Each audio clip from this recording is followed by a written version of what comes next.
तो दोस्तों ये है चापा का ब्रिज और इसी ब्रिज को जो है अभी बनाने के लिए हमारे विधायक व्यास कश्यप जी ने आवेदन दिया था और ये ब्रिज बनने के लिए अब तैयार हो रहा है। कुछ दिनों बाद ये तैयार होगा।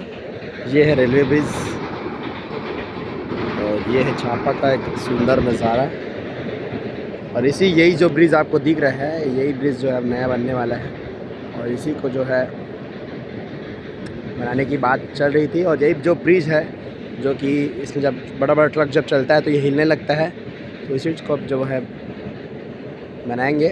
और ये है चापा का जो है पुल, और यहीं पर जो है यहाँ पर आप जो देख रहे हैं ब्रिज, यहीं पर से जो है ट्रेन गिरा था। ट्रेन एक बार गिरा था चापा ब्रिज से, वो यही पुल है जहाँ से गिरा था। और ऐसी नौबत ये पुल में भी मत आ जाए कि कोई बस या ट्रक गिर जाए। यही विचार रख करके जो है इस पुल को नया बनाने का जो है शुरुआत होगा। धन्यवाद।